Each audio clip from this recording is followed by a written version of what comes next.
Hi, everybody. This is Adam Elenbaas from Nightlight Astrology, and you're listening to the first ever episode of Astrologers in Profile. So I decided on the idea for this show a little while ago as I was actually listening to our first guest do an interview with one of my favorite astrologers, Dimitra George. And I thought this is a really great idea about sort of interviewing astrologers and hearing about their stories and kind of taking a moment to profile astrologers that I like. And I'm hoping that, more astrologers and astrology shows in general will do this, because I think it's a great way to kind of showcase one another's work and kind of promote and share each other's interests and different unique gifts with our audiences as astrologers. So anyway, I'm really excited to introduce everybody today who already don't know Chris, to introduce you to Chris Brennan, who's one of my favorite astrologers. But there's going to be hopefully one or two astrologers per month that I'm sort of interviewing and hopefully catching some good stories from. I'm really passionate about astrological education. I think it's important to find a number of people that you like to study or learn from or hear from about astrology. So I'm also hoping that this show sort of showcases other astrologers so that people who are listening to my work may also find other kindred spirits and other good astrologers to tune into. I feel like in some ways what astrology needs is, like, if you like this astrologer, or if you like this kind of content, you may also like this kind of content. So I was just thinking about how could I create that with my YouTube channel, and came up with the idea for this show. So at any rate, I think generally, if you've been to any of my seasonal speaker series, you'll know that I'm passionate about trying to create community and just more opportunities for people to become educated about astrology by great astrologers. So all of that being said, I'm really glad to welcome my inaugural first ever guest in the Astrologers in Profile series, Chris Brennan. Thanks for being here, Chris. Hey, thanks for having me. Yeah, so I'm going to read a little bio. Sure. It's a bio. You want to switch to off the shared screen view just so we can see the video full screen really quick? Yeah, sure. Yeah, that'd be great. Hold on just a second. Let me, how do I do that? Do I just hit? Is there like a stop share button at the top, I think, maybe? Stop share. Here we go. Okay, cool. Oh, there we go. Good. Awesome. So, so now you can see us all a little bit bigger. So Chris is way more high tech than I am. So he's also giving me crash course in how to do some of the operating of Zoom today, which is really helpful. So anyway, so Chris Brennan is a professional astrologer from Denver, Colorado. He was educated at Kepler College, where he focused on cross-cultural comparisons between astrological traditions. Hopefully that's something we can talk about in a little bit. He has a special interest in the history of philosophy and the practice of ancient astrology. In fact, Chris was one of the people who was very instrumental in helping cultivate my own interest in Hellenistic astrology. So I thought it was a great place to start the series with Chris's work. Chris specializes in the Greco-Roman tradition of astrology known as Hellenistic astrology. He's the former president for the Association for Young Astrologers. If you've never heard of the Association for Young Astrologers, we'll be having one of the board members on shortly, Joe Gleason. She's really cool. We'll be hopefully talking to her soon too. Anyway, so Chris was the former president of the Association for Young Astrologers, former research director for the National Council of Geocosmic Research. Sometimes you just hear it called NCGR. And also spent some time as an associate editor and columnist for the Mountain Astrologer magazine and served on the board of Kepler College. Chris has written a blog called the Horoscopic Astrology Blog since 2007. And in 2012, started recording a weekly podcast called the Astrology Podcast, which I've had the pleasure of being on a few times, and is a wonderful show and I think one of my favorite streams of astrological content out there. Chris also is active in his local community. In 2008, he founded an astrology group that holds monthly meetings in Colorado called the Denver Astrology Group.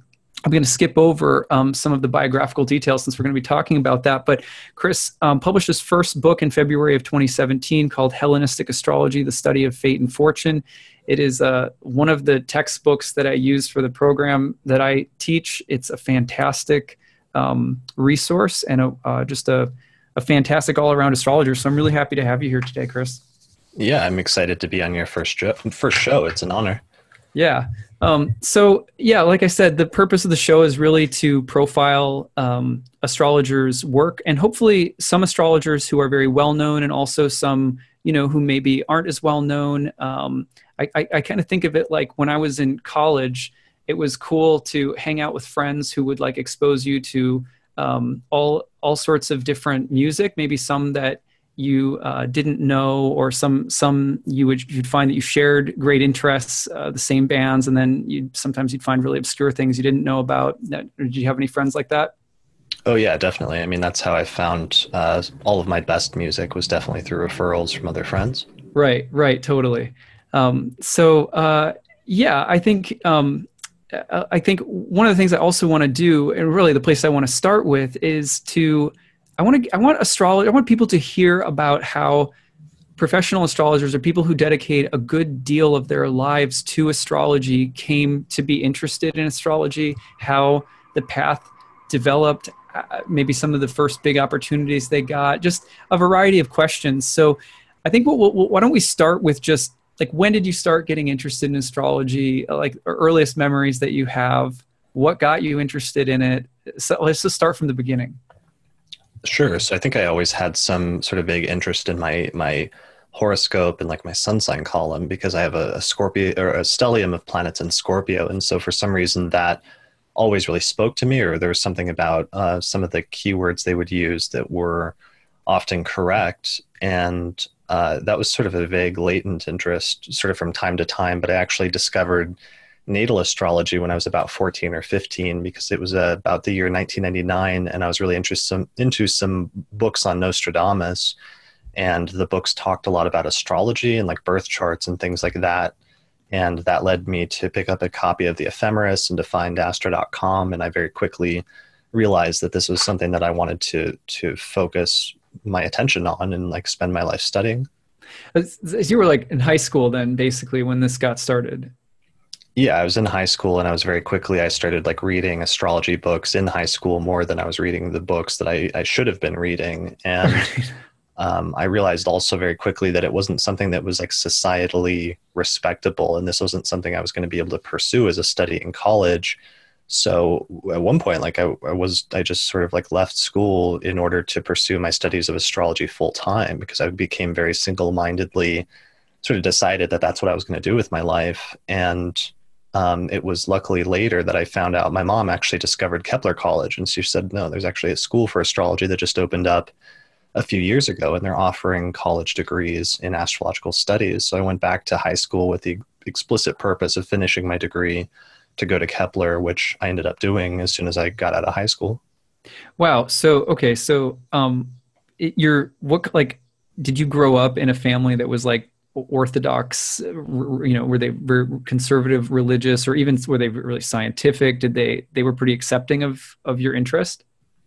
Yeah, I mean, I grew up, my family was somewhat Christian. Like we would occasionally go to church in like spurts. I think like lazy Christian is probably the best description of that, as far as I can tell, but moderately liberal and open to science and learning and things like that, but with some like underlying religious sort of tones as well, like pretty generic American, I feel like. Yeah, right. I grew up a preacher's kid, and the United Methodist Church, and I think I saw all shades of participation, the Methodist Church is pretty liberal and Midwestern in Minnesota. So yeah. And did you grow up in Colorado? Yeah, I grew up here in Denver. Okay. Yeah, cool. Yeah, that's cool. And so when you were in high school and you were getting into this, as you said, you noticed that it wasn't like, it's not taken seriously by a lot of people, but you're still, in high school, I feel like it might be cool to be interested in things that are outside of the box. But was it like that for you, or were you very kind of private about your interest in astrology? Were you out there to kids know, like, Chris is the astrology guy, or he's the Nostradamus guy, or whatever? Yeah, I mean, I was pretty more like a loner, more not isolated. I mean, I had friends and stuff, and any of my friends, I did start collecting their charts pretty quickly and like talking to them about it. And that was some of my earliest really in-depth studies, was being able to like follow other people's transits on a daily basis and really correlate the events in their lives with what was happening astrologically. So everybody understood that. I think there were some times that I would bring it up that I would get some pushback from people that were like not as close to me. So I think I learned pretty quickly that it was not always something that you're going to be able to bring up in casual conversation, and that you would get some resistance depending on people's background. Right. Yeah. Yeah. I can only imagine. My own interest didn't develop until much later, and so I'm trying to imagine what it might have been like to be, like 17, 18 or whatever, your junior or senior year, and you've got like an ephemeris in your backpack or whatever. That's cool though. I mean, I would characterize it as more isolated and lonely because there weren't other people that were similarly interested in it. And it wasn't until 3 or 4 years into my studies that I really started meeting other astrologers. I think I had my first reading maybe a couple of years with some local astrologer, like 1 or 2 readings that didn't go very well. But it wasn't until I started going to Kepler and flying out to Seattle that I was meeting other serious astrologers in person. And that's one of the reasons why I was excited about going to Kepler, to find other people that were actually interested in this subject versus just sort of vaguely putting up with hearing about it. So, okay. So I'm imagining like, people are preparing for the SAT, but you're at that point, you were literally planning on Kepler, like your destination was set on astrological education. Yeah. And I luckily I had a little bit of leeway, and I was able to do some things as I was finishing up high school, and I started teaching astrology a little bit and doing some things like that within the context of the program that I was doing. But I was pretty much dedicated and focused on Kepler. But it was also weird because I knew there was a lot that I didn't know that I was going to learn, but I didn't know what I didn't know. I just had some general idea that I wanted to get a much broader education. And it's interesting looking back on it from that perspective now, just because there were so many things that I didn't know, but I couldn't really fully anticipate that. Right. Yeah. It's such an interesting trajectory. And in some ways it makes me think, I wish that, I mean, there's some risk and some courage involved in taking that leap of going fully toward astrological education fresh out of high school, that probably not a lot of other people would take that risk. But then the other thing that I'm thinking of is there's actually very few opportunities in the world, and most people, even if they're interested in astrology, may not know that that's something like that is even available. Something like Kepler, you mean, or just rather than going to school and studying liberal arts, or getting some technical training or something, that say like, oh, I'm interested in astrology. I could, after high school, I could go and try to further my astrological education. That it just seems like there's not a lot of that in the world.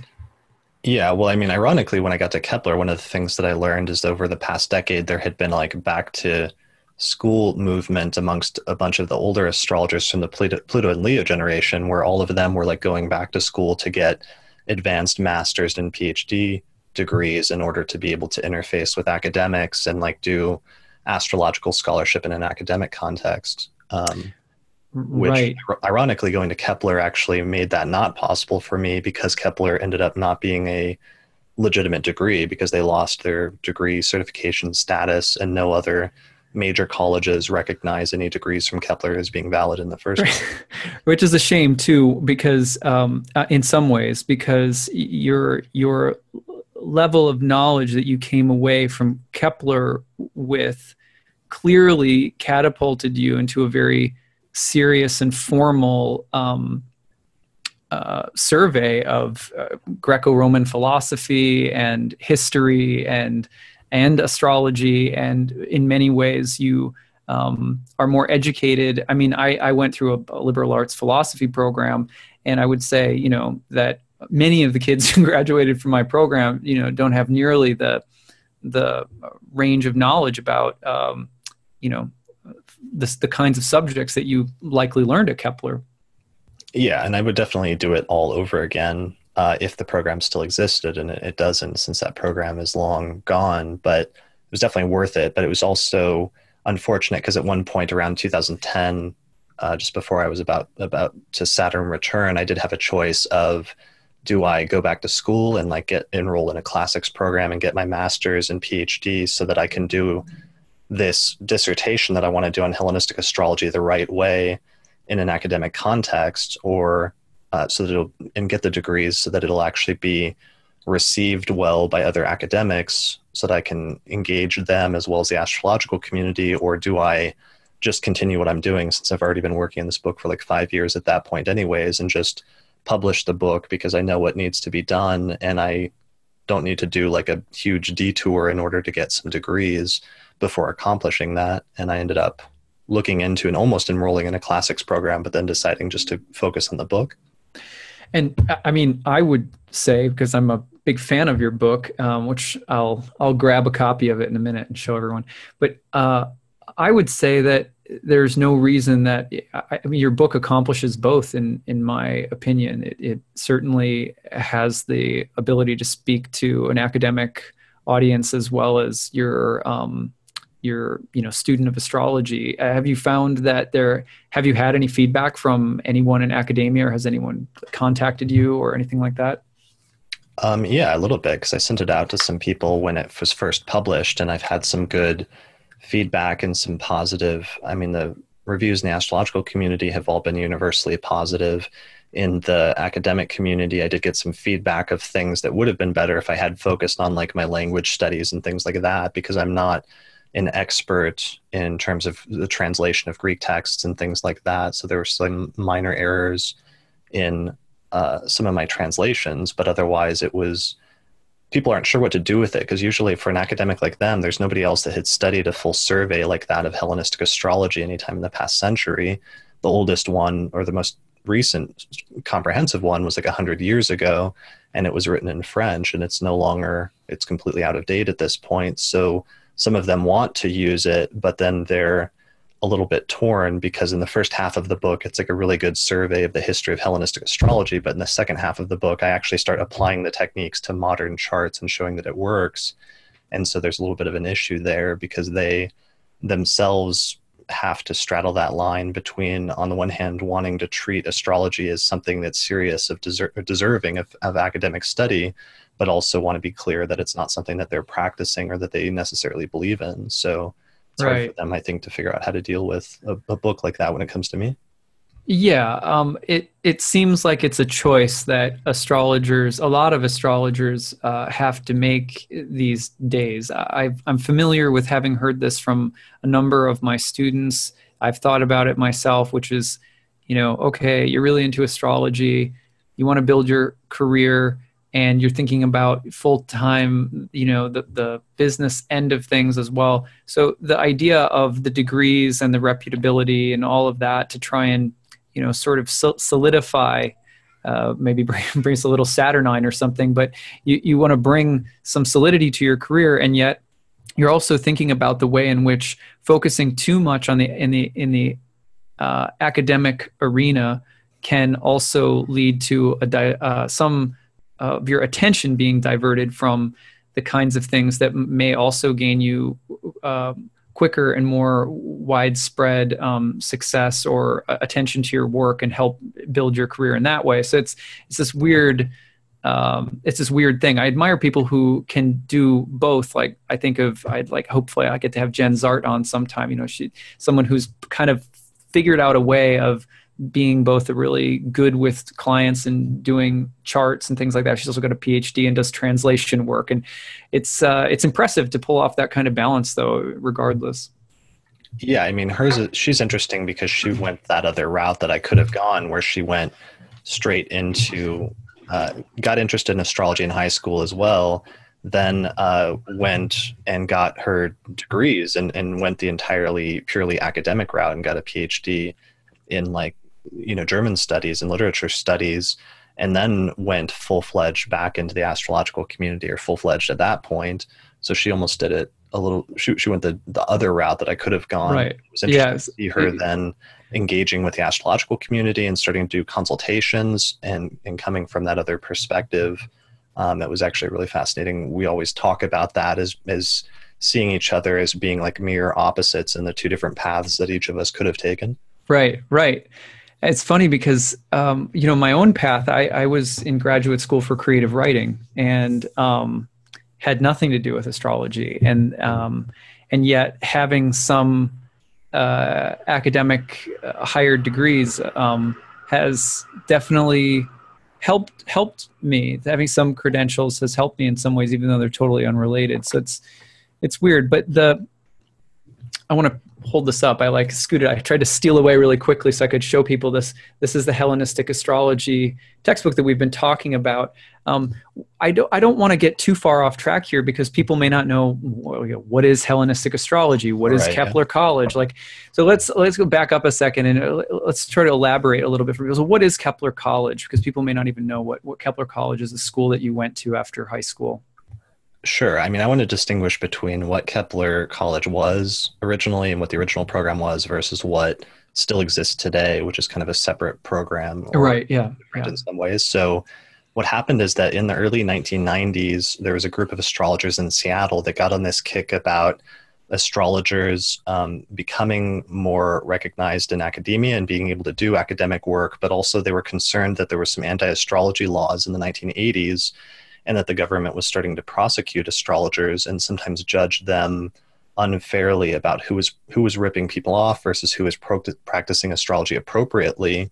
And the astrologers decided that in order to deal with stuff like that we should be able to deal with it in-house by, if an astrologer brushed up against the law, there should be some sort of panel of their peers that could actually assess whether what they were doing was appropriate within the context of contemporary astrological practice, or if they were doing something just off the wall and genuinely using or misusing astrology to rip somebody off. They decided the only way that they could do that is if there was a program that taught astrologers all of the different traditions and that could sort of give legitimate academic degrees in astrological studies, like bachelor's degrees and master's degrees, and eventually PhDs. So there was they started doing it, and they started putting together this program, and it was a weird motley crew of different astrologers that ended up contributing to it. But somehow, partially through determination and partially through just luck, there was a few very lucky points.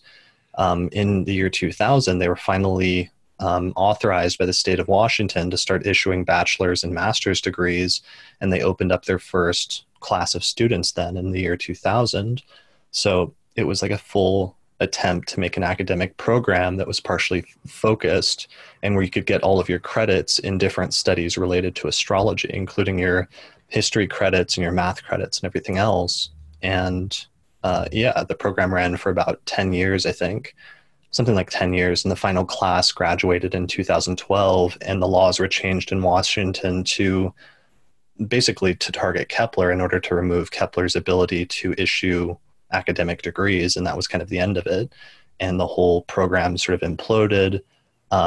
Little pieces of it were carried forward, but then it was reformulated into something different and kind of new compared to what it was previously. Yeah, I know now I've spoken at Kepler Online a few times, and I would almost call it almost like an online astrology learning hub, but not so different from wasn't there a place actually called Astrology Hub that does Astrology Hub, or I don't know, but there's different kinds of online programs now where you can take modules and things like that, but it's not nearly the same kind of formal academic environment that it was when you began.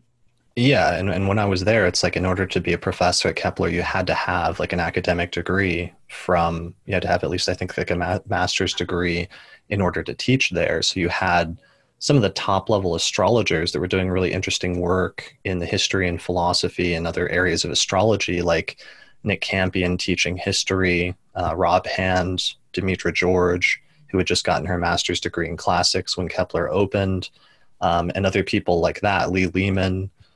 So it was all people that were smart and that had already gone through academia so that they knew how things were supposed to be presented in an academic context, but now they were trying to craft a full astrological program that was sort of a blend between the two. Right. So, okay. So to kind of you're at Kepler. Is there, I mean, you sort of went to Kepler thinking my future is in astrology. Was there a moment while you were at Kepler where you, you had a gut check? You're like, oh, this is going to be really hard. Was it when you got there where was your enthusiasm only sort of spurred on and you started developing a strategy as to how you were going to sort of take your education and turn it into a career? Like, how did that transition occur? I mean, the entire first year is history, so I was pretty good, and it was all like new concepts because I didn't have any of this background in ancient history where they start in like ancient, almost like prehistoric times and take you all the way up to the present in terms of the history of astrology for the first year. And that was just amazing and mind-blowing, and it exposed me to so many new things and new traditions and new philosophical concepts that I'd never heard of. Then in the second year, that's when things became a little bit more dicey because by the time I got to Kepler, I was fully steeped in like modern Western psychological astrology, and that's what I thought I was going to study. And then they suddenly forced me to take this course on like an introduction to Hellenistic and Vedic astrology at the same time. And I was really unhappy about that and protested because I really didn't see, I understood from a historical context, I can understand the history of astrology, but I was really at that point wanting to branch off and start focusing on the actual techniques of like modern astrology.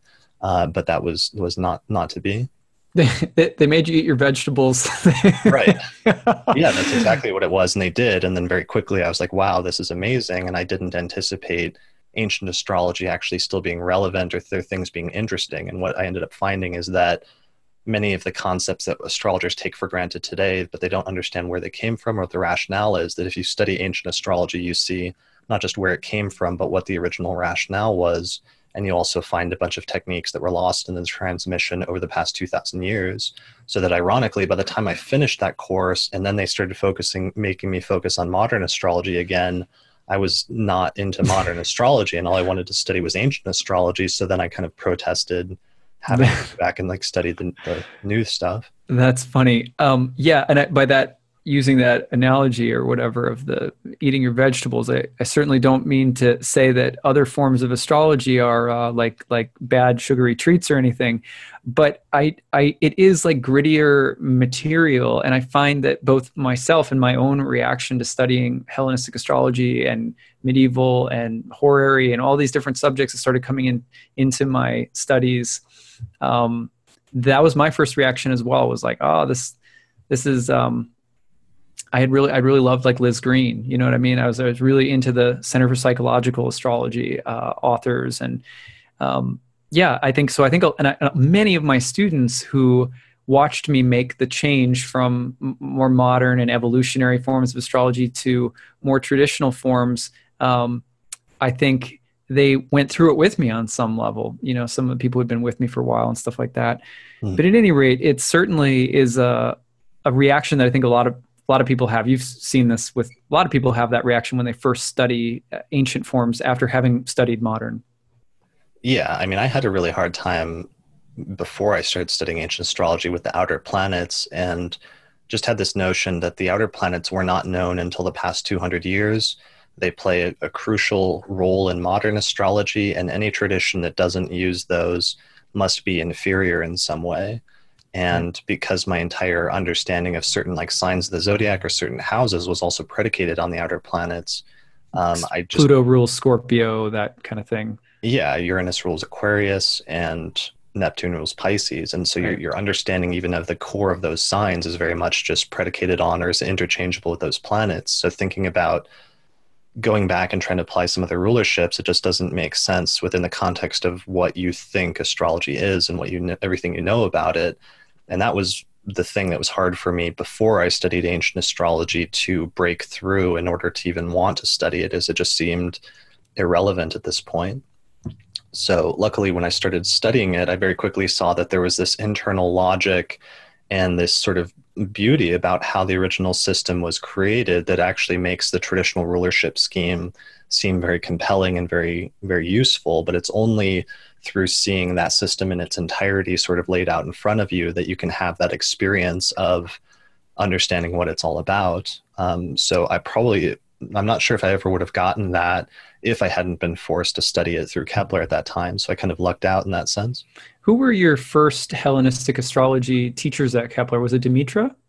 Yeah, it was Demetra George was the Hellenistic teacher. It was entirely her, and she was teaching partially based on a collection or a source book of excerpts from different Hellenistic texts that had been put together by Robert Schmidt. And she was working closely with Robert Schmidt at that point to sort of, he would put together the excerpts, and then she would write these long sort of commentaries where she had basically a book on Hellenistic astrology that was just for Kepler students, and Schmidt had a book of excerpts of all of the major Hellenistic texts that was just for Kepler students. So it's something incredibly unique and rare, where we were really the first class in like 2,000 years that was being exposed to and was learning directly from the most ancient sources on the Hellenistic tradition. So it was really weird having those very small groups of people do that.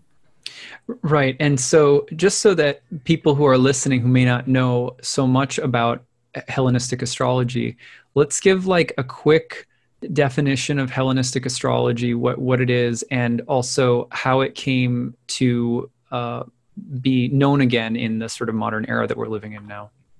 Sure. So Hellenistic astrology is the type of astrology that was practiced in the Roman Empire between about the 1st century BCE and the 7th century CE. So from basically the rise of the Roman Empire to the fall of the Roman Empire. And it turns out if you trace Western astrology back as far as you can in the history, especially in terms of the way that astrologers construct and look at horoscopes or birth charts that have four major components of planets, signs, houses, and aspects, that fourfold system basically goes back to this period and seems to have originated then around the 1st century BCE. So essentially or fundamentally, it's the original form of Western astrology when most of these techniques were introduced and developed. But despite being the original form of Western astrology, most of the texts associated with that tradition and a lot of the techniques weren't necessarily transmitted to future traditions, but instead some of the techniques were lost. And a lot of the techniques astrologers until recently couldn't study because we didn't have any translations of those ancient texts from Greek and Latin into modern languages like English. Until about 20 years ago, some astrologers and academics started producing translations, and suddenly this entire ancient tradition of astrology was available again for astrologers to study. Right.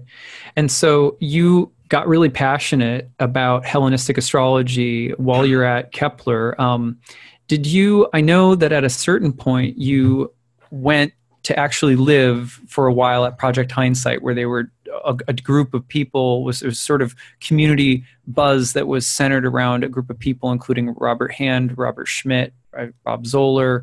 I think Demetra was involved with them. Tell us about that and like, did that happen right after Kepler or? Yeah. So, I get exposed to Hellenistic astrology starting in December of 2004, and Demetra's course lasts for 3 or 4 months until early 2005. And I'm immediately into Hellenistic astrology. I'm probably the best student of that course. I have some sort of innate ability to read the texts on their own, at least the translations, and kind of understand better than most people can what they're actually trying to say. And I'm fully into it and fully integrating that practice and adopting the sort of Hellenistic approach and merging it a little bit with the modern astrology that I already know. And I ended up connecting with, just through other means, sort of accidentally, some of the people that were living at Project Hindsight at that time, Nick Dagan Best and Bill Johnston, who were, Bill was like the manager of Project Hindsight at the time. And Project Hindsight was the translation project that was set up in the 1990s to translate all these texts. And they produced at least 30 of them in the 1990s before there was like a breakup in some of the founders. There was a split between Robert Hand and Robert Schmidt, and that led to a falling out. And then Hand went and did his own thing, and Hindsight went a little bit more quiet for a few years and sort of published texts a little bit more sporadically. Schmidt was working with Demetra in order to develop this course for Kepler. I ended up taking the course. And after taking the course, I continued wanting to study Hellenistic astrology. And a few months later, I just happened to get an invitation to go out there to Maryland, where they were building a library in this other house for different books that they were collecting. astrological texts. So I went out to help with that library and ended up studying there for 2 years when they were having, at the time, sort of like a mini revival of interest in Hellenistic astrology, partially based on the classes at Kepler. And there were so many Kepler students that were now studying it and getting excited about it that they ended up holding a conference for the first time in 2006, for the first time in several years. And there was a lot of excitement around it at that time. Yeah, that's amazing to place you there kind of in my head, because of course, a lot of the audio is, some of the audio is available from those conclaves and meetups, and kind of, they were, as I was listening, I mean, you can listen to them, and as I'm kind of placing you at some point, I'm sure some of them that I've listened to, you were actually there for. But the vibe of that period of time was very exciting. I mean, it was like being on the cutting edge of this entirely new, or not new, but a revival of a renaissance, a rebirth of an old form of astrology that I think a lot of people were getting really excited about, because it was shedding light on maybe different elements of astrology, like the houses, the signs, aspects, and so forth, that maybe had a lot of astrologers. I know when I first started studying Hellenistic, if it scratched an itch, you know what I mean? Like I had questions about signs, planets, houses, aspects that I didn't feel were adequately answered until I really started diving into some of the Hellenistic stuff. Did you feel similarly? Yeah, I mean, it just was a radical reinterpretation and really going back and creating a new understanding of the entire system, but also seeing it as, and that was one of the big things that Project Hindsight was about, was the belief that it was this singular system that was invented in the first century, and that we could reconstruct and revive it. And that once we did so, astrology would be much more powerful and much more accurate and much more philosophically consistent than ever was before. And that we were recovering not just a practice or not just techniques, but also a full-fledged philosophy that was hidden in the ancient world and that nobody really fully recognized until now.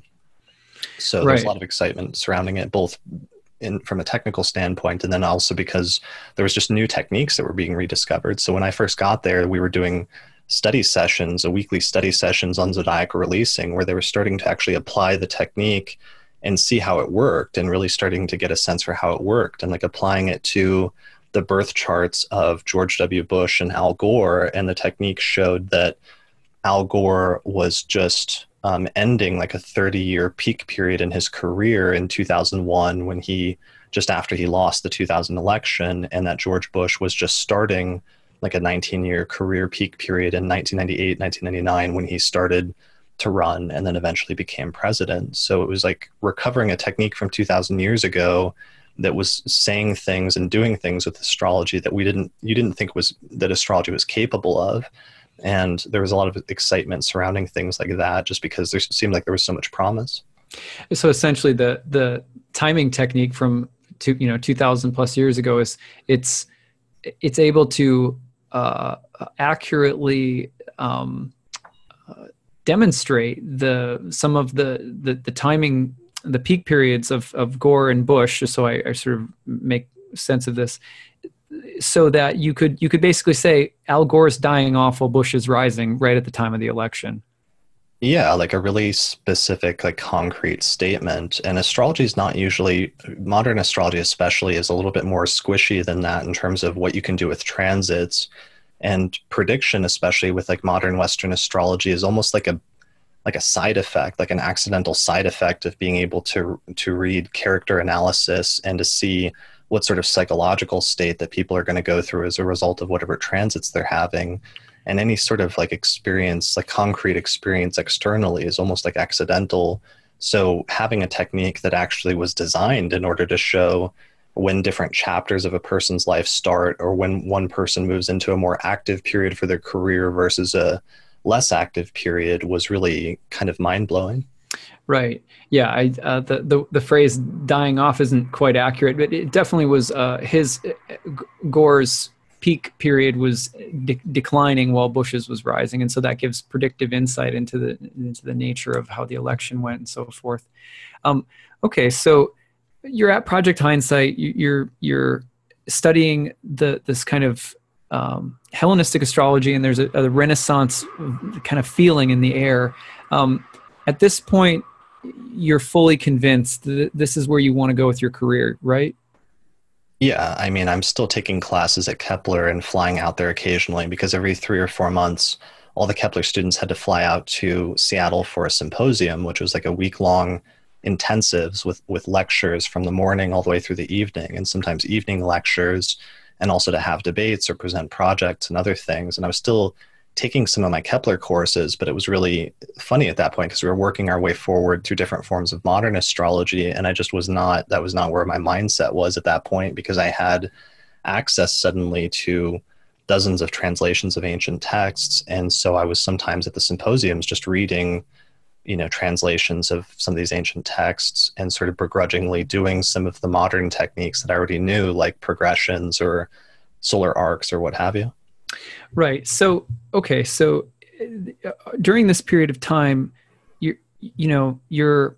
are you like the typical college student that's sort of in debt, paying your way through school with, waiting, serving tables, or like, how did you make your way? Did you have any side gigs at the time, or were you just kind of, waiting to start your practice? Had you started seeing clients already? Yeah, I was kind of off and on, and I would sometimes have to miss terms because of not being able to come up with the money. And that was one of the issues with Kepler, is because it was actually trying to be an academic program, they had so much overhead and they had to pay so much to teachers and everything else that the program was actually pretty expensive per term. And there were like 3 terms a year.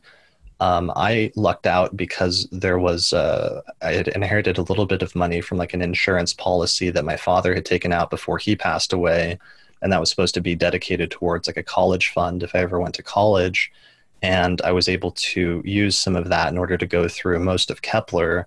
But then as I was at Project Hindsight, I realized, and I'm learning more and becoming more fluent in terms of academic writing and what academia is about and where astrology stands in terms of that as a like 20 or 21-year-old. I also realized that my degree from Kepler was never going to mean anything and that the credits weren't transferable to other colleges and it wasn't recognized. So I actually ended up leaving Kepler eventually, leaving that program, realizing that getting the degree and pushing through the rest of the program wasn't necessary, but instead I really wanted to focus on what I was doing with learning Hellenistic astrology. And starting in 2006, I started writing a book on the subject because I realized that somebody needed to write a book that was generally readable, that could kind of tell everybody what research had been done up to that point and what the state of our knowledge was about that tradition. That is the book that you published in 2017, 11 years later. Yeah, it took me a decade. It took me 10 and a half years, I guess. I started in, I think it was like September of 2006, and I published the book on February 10th of 2017. So it took me 10 years. Wow. Yeah.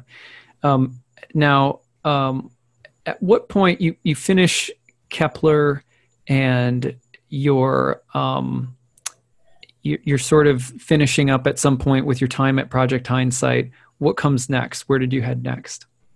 So I started doing consultations while I was at Hindsight. I also started teaching a course on Hellenistic astrology, initially I happened to moderate like what became the most popular astrology forum on MySpace when MySpace was still like the primary social network in the mid 2000s. What happened to MySpace? I don't know. It just disappeared. But I actually used an electional chart for starting it shortly after I started learning Hellenistic astrology, and it turned out to be a great chart. But I started in early 2005 and it exploded in popularity, and there's a lot of interesting discussions there. And I was talking a lot about Hellenistic astrology, and so people were encouraging me to teach the subject. So initially I started teaching it to younger astrologers through an online course site. And I eventually also started doing consultations and started giving lectures at conferences starting in 2006. First at a Project Hindsight conclave, and then at NORWAC, and then at other places. So I'd been at Project Hindsight for 2 years, and then I ended up leaving and moving back home because my sister passed away, and I moved back home to be with family. and sort of set things up in Denver after being away for 3 years, first in Seattle for Kepler and then 2 years in Maryland at Project Hindsight. I decided to come back to Denver. Sorry to hear about both your father and your sister passing within the scope of all of these developments must have surely had an emotional and sort of psychological impact on your studies and the trajectory that you were taking. I'm not asking you to go into that necessarily, but were there any big transits that you see as a part of either of those events or the overall trajectory of your astrological education up to the point of returning to Denver that stand out? Yeah, there were major transits and major stuff going on. I certainly had major zodiac releasing stuff going on in terms of it really showing that was an active decade. The first decade of me studying astrology was a really active and important decade of my life. And that shows up very clearly in like my zodiac releasing periods. And there's other transits and things surrounding that time that were also probably important. Right. Yeah. It's always interesting to hear, which transits people live through. I had one of the most significant transits for me was Pluto it came into my life when Pluto entered my 9th house. So I always think about that one and immediately started applying to an opposition to Mercury in my 3rd house. So I always like to hear about what kind of transits were active when a person, maybe some critical point in the career of an astrologer or the educational process or what have you. Sure. Okay, cool. So, at this point, your family back in Denver, your mom is still living there. Do you have any other siblings? Yeah, it was just my mom. It was just your mom. And is she at this point all along, she's been sort of rooting you on with astrology? Is she a concerned mother that you're going down a path that's bizarre to her? Or how is she feeling about it? No, she was definitely supportive. And without that support, I wouldn't have been able to make it through Kepler. And she definitely made some sacrifices in order to make sure that was possible. And while I started doing consultations and stuff while I was living at Hindsight, it was largely due to her support and due to some of the support from some of the people at Project Hindsight, even in terms of sometimes buying me plane tickets to fly out to Seattle for symposiums, that I was able to keep going through that program as far as I did, which really set me on a trajectory for success later in my career. It's really amazing how, destiny weaves things together. What about good friends that you were making in the astrology world? Any names that people may recognize, buddies, friends you were making, maybe people who were a little farther along that you kind of were looking up to and hanging out with, and anyone we might get a name drop for us a little bit? Yeah, I lucked out in going to Kepler. I ended up interacting with and being able to build occasionally personal relationships with some of the leaders, the people that I consider to be leaders in the field, Dimitra George, and that became a lifelong friendship and mentorship over the course of the past decade and a half. Rob Hand has always been very supportive. Nick Campion, and a lot of these people I end up influencing my, not just views on astrology, but my approach to the history of astrology and things like that. So on the one hand, there was people like that and making connections very early on, including Robert Schmidt and other leading astrologers. And then I was also making friendships with some younger astrologers like Nick Dagan-Best, who does anyone? Austin? Was Austin? Did you meet him at some point? So Austin, we met through MySpace, because originally he was writing a horoscope column under a pseudonym, Varen von Koppelitz or something. He had a pseudonym and a fake profile, but I actually liked his writing and I had some interactions with him. And I invited him to come out to a Project Hindsight conclave in 2006, and he did. And that was my first introduction to Austin. And we hit it off just in that week. Yeah, that week. And also Patrick Watson, who we met through MySpace, he also came out for that conclave. There was a lot of younger astrologers, my association with it, Nick Dagan-Best, we drew in a lot of different younger astrologers that then started getting exposure to some of that material and some of those techniques early on as well. It's interesting. And I, kind of think about what years were those? 2006, the summer of 2006 was the first conclave, and then the second one was the summer of 2007. Right. It's very, I mean, when I think about that time period for myself, that was when just fun to compare for a moment. I was in grad school for creative writing, and I was going back and forth to the Amazon, drinking ayahuasca and writing about it for my thesis project, and being exposed to astrology for the first time between 2006 and 2007. It was just interesting to compare that. I was nowhere near as in getting immersed into astrology would take a few more years for me. And then it really just took off. But it's fascinating to think that a whole swath of young astrologers were really inspired by that, those conclaves, and by that patch of time between like the early 2000s, basically mid 2000. Yeah, and there's a video that exists out there that's circulated privately that one astrologer did of the first conclave, Andrea Gertz did, that shows like very young versions of like a bunch of us sitting around reading texts and some of that. But even me being young at that point, it was interesting because I was coming 10 years after what otherwise seemed to me like the high point of Project Hindsight in the mid 90s, because there was this whole community effort to fund it, and they produced over 30 translations in this very small span of like 4 or 5 years between 92 and 97. And there had been a lot of excitement, and they won like a Regulus Award and everything else. And then there was this whole sort of legendary mythological breakup between Hand and Schmidt and falling out. And that's when things went quiet for like a few years. And then they started to reemerge again in the mid 2000s. So it was interesting to me trying to reconstruct what had happened there in terms of all of that 10 years earlier, which at the time to me, 10 years earlier was like half of my life. So it just seemed like an age away. Right. And now thinking about that had only occurred 10 years before I got there is just surprising to me how not very long after all of that had happened that I showed up and was sort of studying things in the aftermath of it, but also just studying and trying to catch up on the history of scholarship on astrology. I started really getting into the career and the articles of David Pingree, who he died actually right around 2005, 2006, right as I was getting into his work. And I was collecting everything he'd ever written in order to do a research project on the origins of horary astrology, and just trying to reconstruct his thought and realizing that this guy had lived an entire lifetime and done like 6 decades of work on the history of astrology that otherwise a lot of astrologers hadn't taken advantage of, and that there was all this scholarship on the history of astrology that most people didn't know about. So right. There's a lot of things like that. And it was James Holden, who is not necessarily part of Project Hindsight, was also a big part of someone who was definitely a part of that movement of redistributing the Hellenistic manuscripts and texts. And he's another character that doesn't always get mentioned, but you've actually spent a lot of time being sure to talk about in a lot of your work.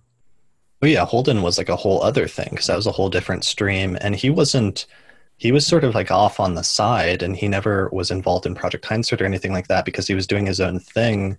And he didn't really get recognition for his work until the very end of his life. And part of that is because he didn't publish the majority of his texts until the last few years that he was alive, but instead they were just in private circulation to like a few people associated with the AFA. And I have no idea who these people were or if they were doing anything interesting in with the texts, but you can see on the publication date of like his translation of Rhetorius or Porphyry or other stuff that the copyright is, 2013 or whatever it is, but it says first privately published in 1981, circulated privately, or second editions privately circulated in 1989 or something like that. So he'd been doing translations since the 1950s, but didn't publish a lot of them until the late 2010s and early 2000s, late 2000s and early 2010s.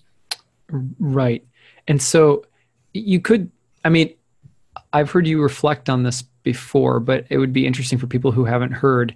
Do you see any outer planetary alignments, that sort of this idea of the outer planets reflecting perhaps transpersonal dimension, archetypal dimensions of collective human experience?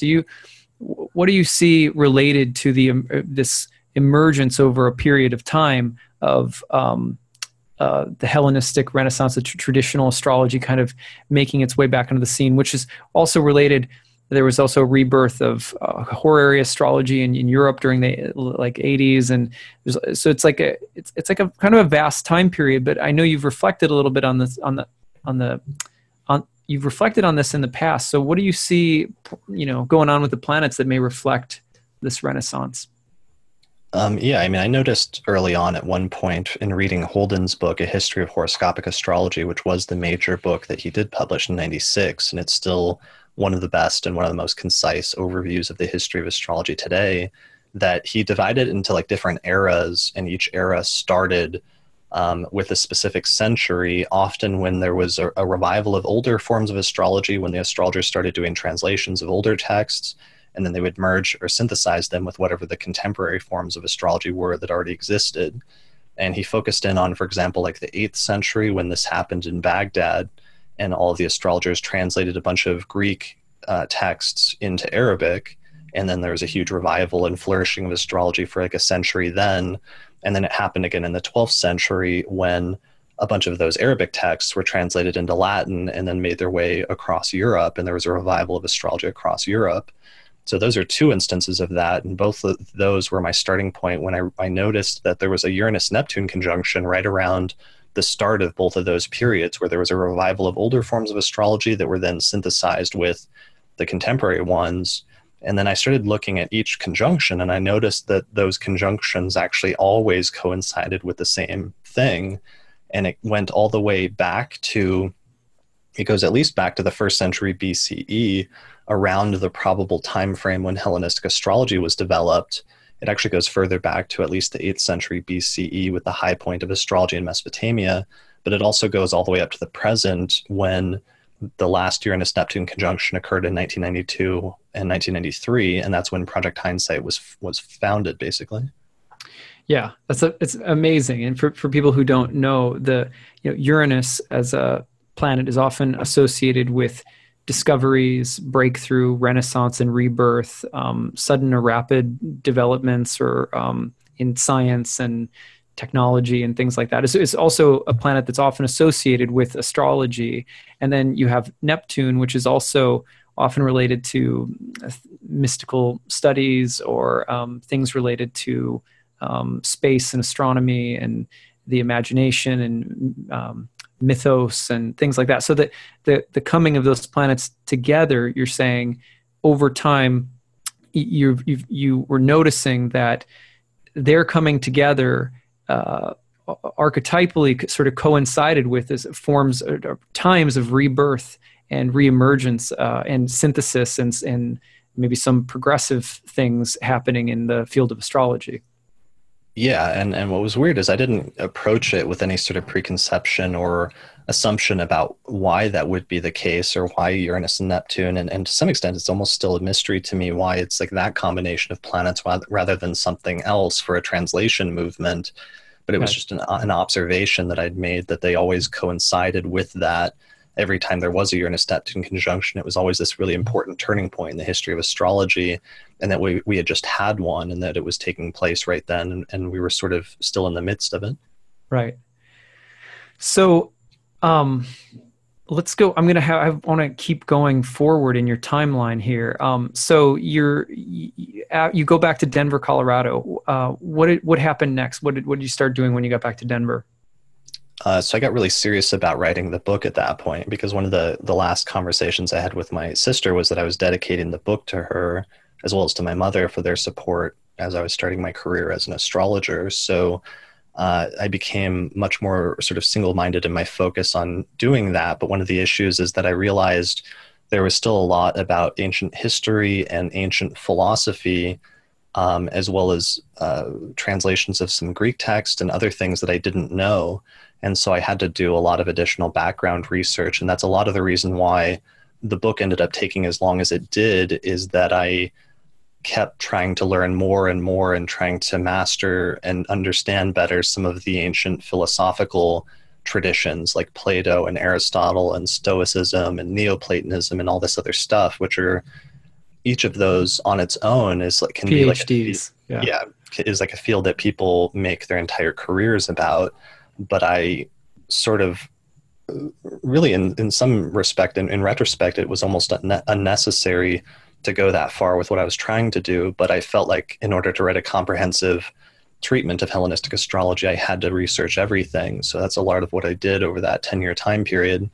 And I was especially focused on that back then, around 2007. I also, though, was trying to make it as an astrologer and starting to really start out a career as an astrologer.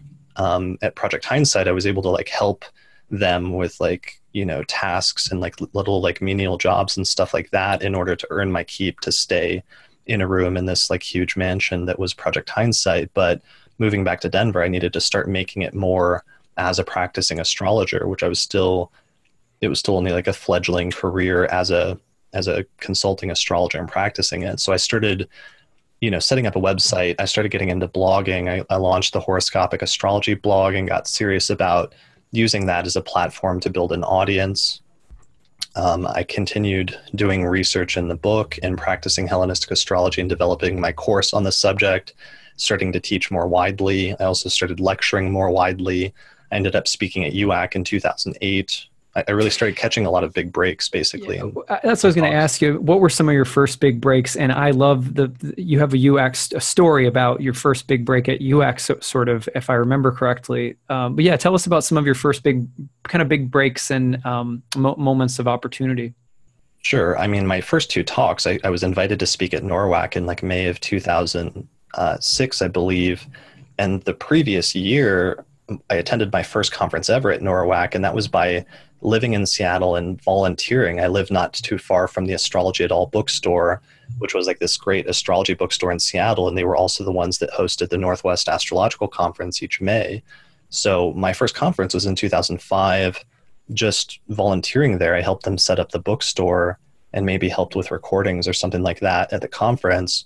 But then the next year, they actually invited me to come out and give a talk, and that was my first talk ever. It was actually a really, really terrible talk, but I ended up focusing on that Uranus-Neptune conjunction cycle and also something about the the history of horary astrology. But that gave me some experience, and then I gave a talk at the Project Hindsight Conclave presenting my paper on the origins of horary astrology. And then from there, just started doing more and more little talks. Like Moses Sirigar asked me out to do a talk at the Blast Astrology Conference in Sedona at one point, I think in 2007 or so. And yeah, I was like building connections. And it was weird because I was really young in retrospect. I mean, this is 2007, so I'm only in my earlier mid-20s, but I'm already starting to like speak at major conferences. I end up becoming the president of the Association for Young Astrologers. And through that, the NCGR became interested in me and invited me to become the research director. And then the United Astrology Conference happened, and I actually applied for that. It's the biggest conference in the world in 2008, and it was going to be in Denver, like in my hometown. And I applied for it and was actually rejected. And then I applied for like a free speech lecture, like a lunchtime lecture, and I was rejected for that as well, which is partially, I still sort of resent in retrospect, because it was partially because I was trying to give a history talk on the origins of horary, and I don't think anybody listening to the talk was probably qualified to judge whether it was a good talk or not. But on the other hand, I was also really early in my career, so in all honesty, it probably wasn't presented very well and wasn't a great talk that I submitted as like a recording. But I was really bummed about that. But what happened is about a week before, I was now living back in Denver, and about a week before the conference, Robert Schmidt dropped out. And so Demetra George was running the traditional history track, and I ended up replacing Schmidt for 2 talks at UAC, and went from being not a speaker at all to being one of the sort of core speakers on one of the tracks. Yeah. I mean, it's remarkable how your story, all the different turns, and this leads me to a kind of a philosophical question. I don't want to put you on the spot. You can feel free to pass if you want, but sometimes people ask you as an astrologer, I'm sure, what can I do to, develop a professional career? Or, a lot of people love astrology and would love to practice astrology as their full-time job, just give themselves totally. And they may ask you for practical advice. Do you ever find it hard to give that advice, considering how many unique twists and turns and opportunities and good fortune of association, and also your own kind of tenacity and just gutsiness to go for it at such a young age. I mean, like, how do you offer advice when in some ways whatever advice you could give couldn't possibly contain or capture all of the things that are in some ways intangible to your story of success?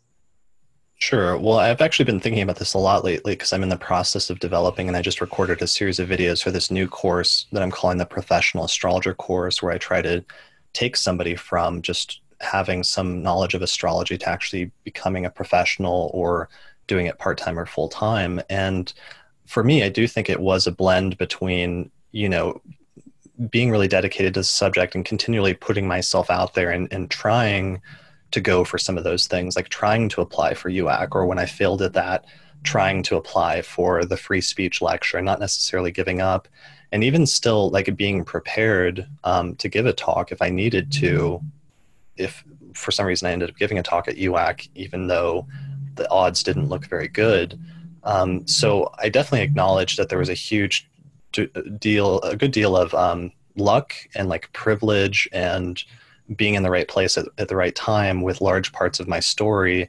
But then there was also like an underlying sense of determination of single-mindedly trying to do something and continually pushing in that direction, so that because I was pushing, occasionally when there was an opening or an availability, that's why I was able to, sort of capitalize it or take advantage of it, because I was continually pushing forward in that direction. Like, even from the beginning, like dropping out of high school in order to pursue astrology full time, like that was not something that just fell in my lap, but it was something where I became deeply passionate about the subject and decided I was going to do whatever it took to make it and to focus on that field due to the love for it. Yeah, I know. I mean, it's remarkable. I think back when I left my job as a social worker in New York City to manage a yoga studio, because I thought it'd be closer to what I wanted to do for a living, which I wasn't sure what it was yet, but it wasn't being in social work. And then I was really into astrology. The yoga studio sort of started going under. There's sort of some corrupt things happening. So I left, and I was on unemployment, and I thought, what am I going to do? And I had a book coming out about ayahuasca. I'm going on a book tour. I'll use this as an opportunity to promote myself as taking clients. I just finished sort of a course with Rebecca Gordon in New York City. And I look back and I'm like, God, I was like, good thing I was young and, like kind of stupid, because what an incredible risk. And the fact that it worked out was, I can't pinpoint exactly what I did. I know that I was very passionate. I took a risk, and then a lot of other things kind of fell into place, and the passion and they say, what did they say? Good luck is also where passion or opportunity meets preparation, or something like that. I can affirm that was a big part of my own story too. So I find it personally difficult to recommend sort of practical cookie cutter ways of becoming an astrologer. And yet, I'm glad to hear that you're going to be launching this new program, because I think there's also many practical things that you can do. And, there's a lot of, when you blaze a trail of any kind, there is a lot of basic knowledge that can be really, really helpful. So I'm sure people are really going to benefit from that program you're offering. Yeah. And also, like, when you see somebody being successful in retrospect, you don't see their like experiments or usually their failures in the process. Right. And I had a bunch of those where, like, my first thing about attempting to develop an audience outside of MySpace, especially once MySpace was declining, was like blogging became really big in the mid 2000s. And I got into it and started a blog, which became the Horoscopic Astrology blog. But then also there was like blog networks at the time where people were having like multiple sites dedicated to specific topics. And I decided that that's what I wanted to do. And I tried to do that with Patrick Watson and Nick Diggin Best. So we launched one that was like the celebrity astrology blog, where we're going to talk about celebrity charts and like birth data and stuff like that, because in the mid 2000s, like tabloid blogs like Perez Hilton and stuff like that were really big. Sure. It wasn't supposed to be necessarily like a tabloid blog, but at least capitalizing on like people's interest in like celebrity astrology and just like talking about that. And that didn't really end up going anywhere, even though it was around for a few years. We also launched at the same time the political astrology blog with Patrick Watson in 2009 at the beginning of Obama's presidency, after the excitement of the 2000 election, where there was all this stuff about Obama's birth time, and then his birth certificate was released.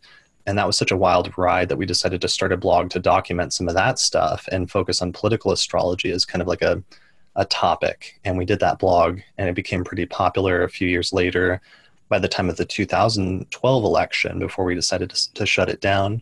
So I had a bunch of like different experiments, and some of those websites have since been closed down, but they were also kind of me trying to find a thing that I wanted to focus on and that would be successful. And then, of course, the thing that I ended up becoming the most successful at was just me stumbling into doing podcasting, and the astrology podcast in like the accidental way I launched that in 2012. Right. I want to come up to that in a minute, but I want to go back just a moment and ask, during this period of time, you're doing a lot of different things. When you go back home to Denver, you're sort of casting a wide net in some ways and trying a lot of different things. You're having some big opportunities and experimenting and so forth. Is there a moment, well, let me ask it this way. During that time, was there one particular thing that was bringing more financial or business success or support than anything else? Was it the blogging? Was it a client practice you were keeping? Well, I mean, what were you having to grind with, so to speak? Yeah, I think it was the blog, because I got serious about blogging, because the thing, and this is one of my recommendations for people that are just getting into astrology and they want to figure out how to get clients, is that you have to build an audience.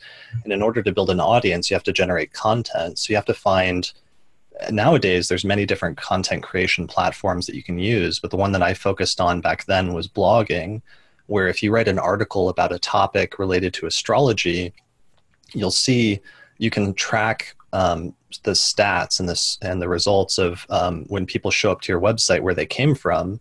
And what you'll see is people doing random searches on Google, and then your article showing up, and them viewing your article as a result of that. And then as a result of reading your article, they've suddenly had some exposure to who you are as an astrologer, and they might want to find out more information about your work or your services or your teachings or what have you.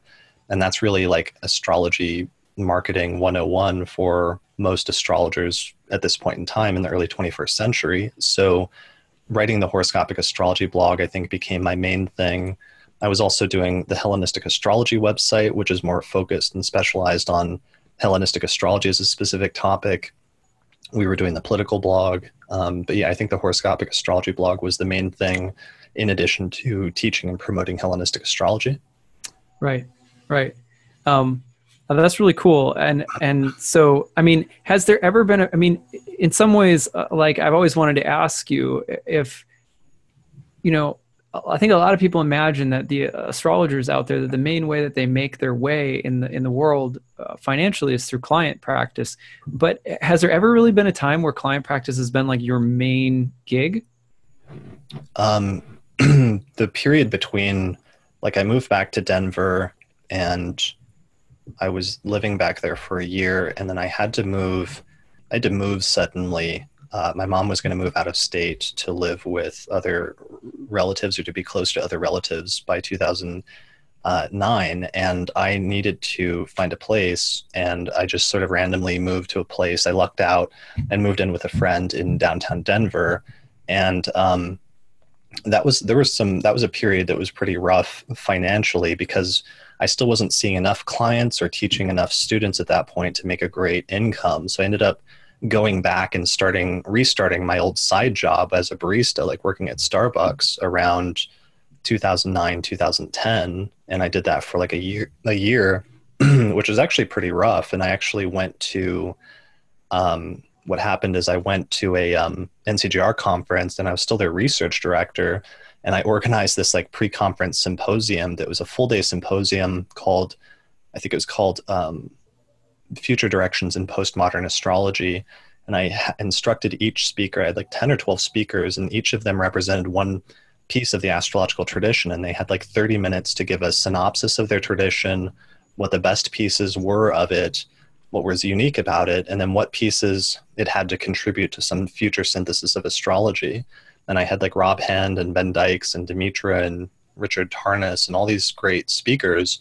And then I came back from that, and then the next day I had to like go back to my crappy day job at Starbucks, and I had to get up at like 4 o'clock in the morning to open up this coffee shop.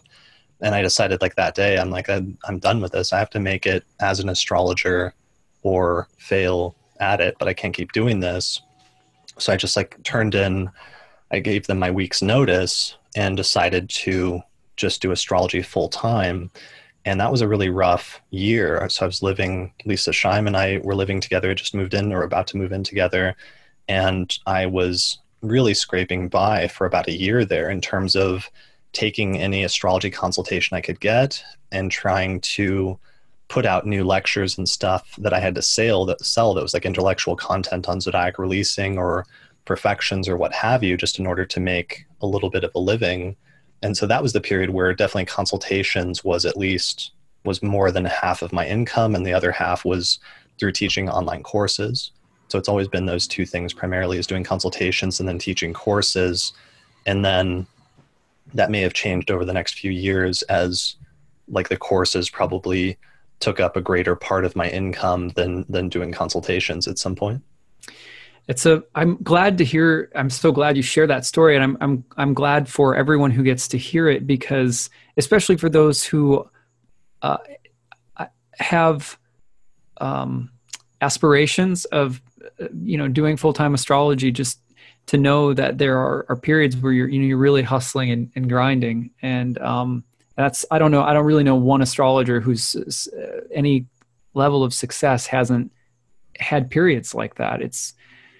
So at any rate, it's good to hear that. So moving up in time, how did the astrology podcast get going? Because once the astrology podcast comes out, and it's gained a lot of popularity over the past few years, especially, it's through Patreon and I think this is sort of a recent thing, and I know it was recent for me too. So about 4 or 5 years ago, I started doing crowdfunding for my own content, year-round content, and you've had success through people supporting your podcast. It's been tremendous success that it's allowed you flexibility to finish your book, to do a lot of different things. And so you, in some ways, to me, on the outside, I think the podcast is really where you almost like you found your niche, but you have a lot of other things you've done. I want to make sure we talk about all of them, but let's go to the astrology podcast and just, how did that get started? Sure. So in the late 2000s, around 2008, 2009, there was this website called Blog Talk Radio. And I think podcasting had first become big in the mid 2000s when the iPod was really popular, and there was a little flourish of podcasting, and then it kind of died down when the concept was first introduced. But in 2009, there's this website called Blog Talk Radio that some people were using to start podcasts really easily, because you could just go there and sign up on their website to host it. And the quality was kind of terrible because you were supposed to call in on your telephone in order to record the episodes. All the episodes just sounded like people talking on their phones. But this astrologer, David Hernandez, started a show called Traditional Astrology Radio. And he was actually doing it relatively frequently there. And he did a few interesting interviews, including one, I think, with Schmidt.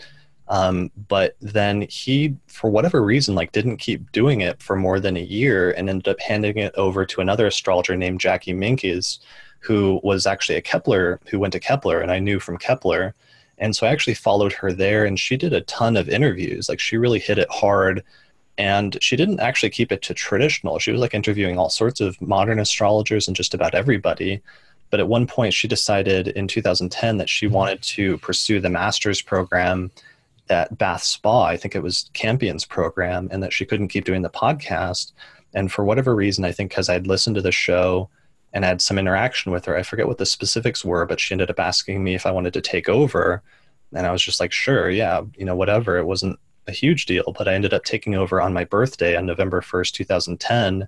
And we recorded a show where she was kind of handing it over to me. And yeah, and I started doing it really sporadically. And eventually I moved it off Blog Talk Radio because they started splicing in weird ads into the audio. And I figured out how to set it up on its own website. And you can still see it at traditionalastrologyradio.com, where I did a handful of interviews with Alan White and Robert Zoller and Ben Dykes and Demetra. And I did a handful of shows between late 2010 and early 2012. And then what happened is that around the time of UAC in 2012, I got a notification that the domain, the astrology podcast, had been dropped by another astrologer who owned it previously. And he had never done anything with it. He had just had the domain. It looked like something that he bought, as well as a number of other domains, but never actually put into use, which is something that people do. If you sort of collect domains, that people try to buy up, domains that sound like they have good keywords. And sometimes you'll use them, or other times you'll like sell them for a certain amount of money. But other times, if you have too many, you'll just drop them and then somebody else can pick it up. So Jeffrey Kirshner was actually the astrologer who owned it. And I messaged him not long after I bought it and said, "Is this okay?" And he said, "Yeah, I don't have any plans on using it. So go nuts." And I decided to launch a new podcast with that domain because, one, I realized that using that domain and calling it the Astrology Podcast, because what happened is that other shorter names had been bought up like years ago in the rush to buy up domain names. So like astrologypodcast.com, just Astrology Podcast was probably bought like 10 years before.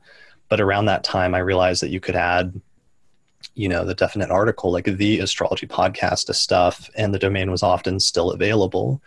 So that's part of how I found it, but I decided to launch it because I realized it would show up high in search results.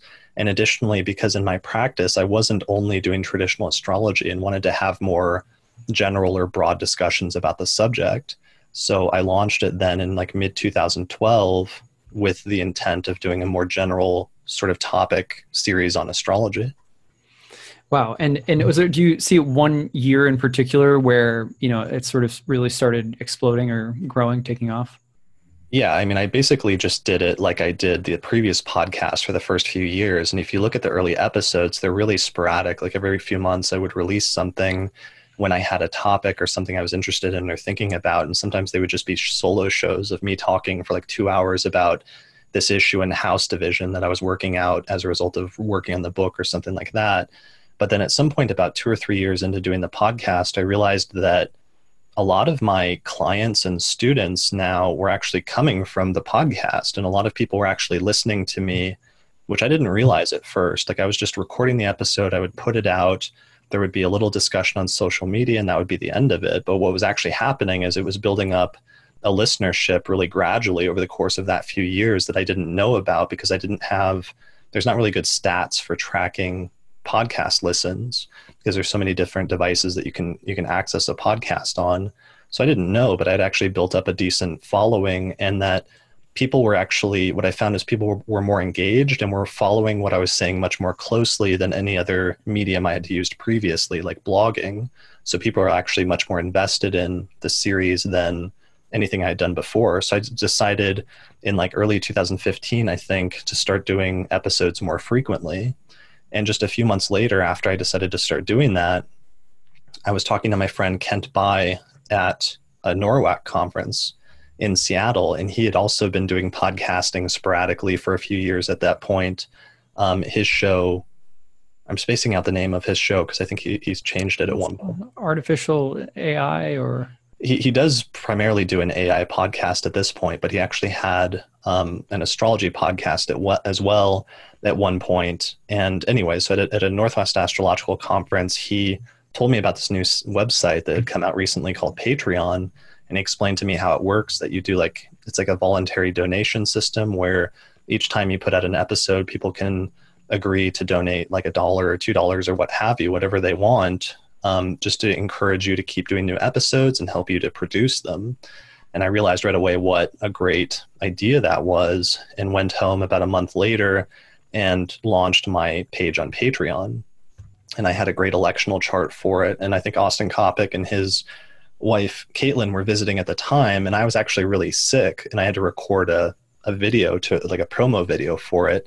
But I was so dedicated to like getting this great electional chart. I think it was like the Venus-Jupiter conjunction in Leo, right, that happened that year in like 2015, right around the time that it was the one that a lot of the astrologers associated with same-sex marriage becoming legalized. Right. Yeah, there was a great electional chart around that time, and I was so dedicated to getting that chart for the launch that I recorded this promo video.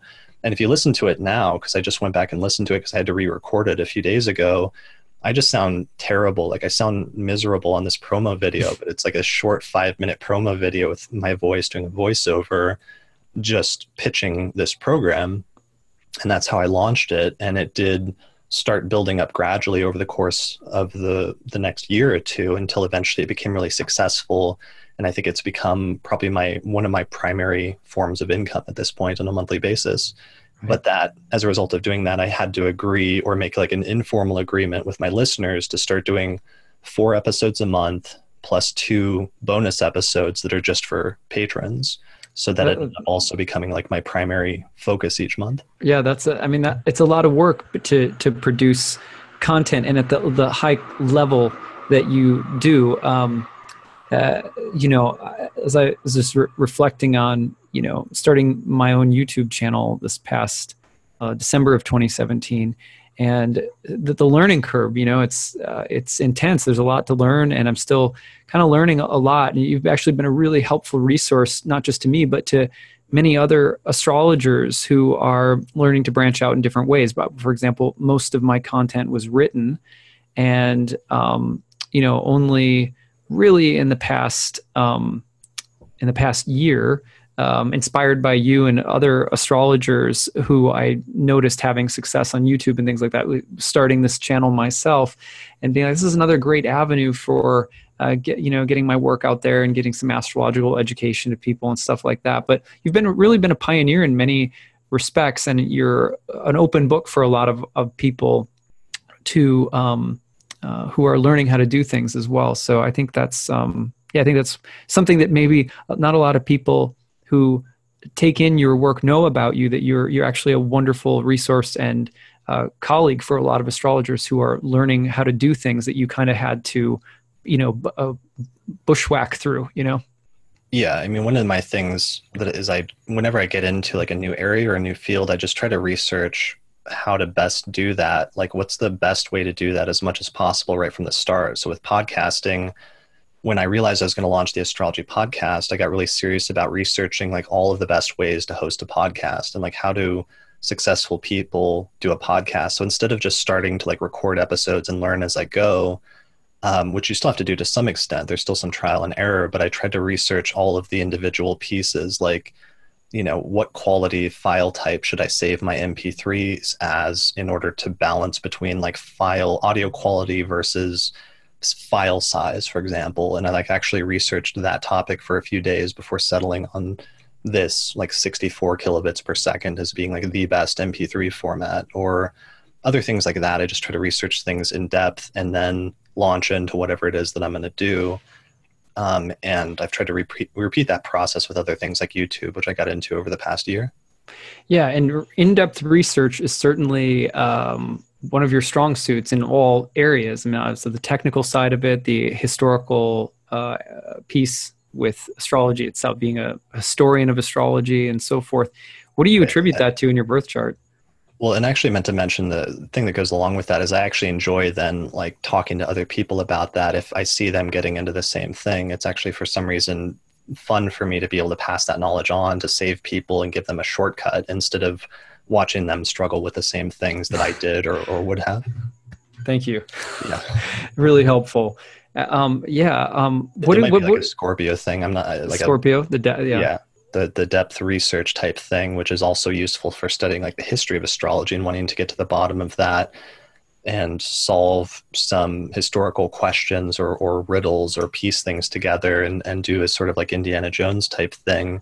But then there's also probably applies a little bit there's something fun about when it comes to astrology and the business of astrology and continually repeating that process of having to teach yourself like a new approach to things or some new method or some new skill and learning the best way to do that. It's not always fun. Sometimes it's really annoying to go through that process all over again, but there's also something that can be interesting about it when you see that it's successful or when you figure out a trick that nobody else knows and you can see that other people could be doing things better, but just by researching it ahead of time, you've somehow stood out above the crowd by just doing things slightly better, I guess. Yeah, totally.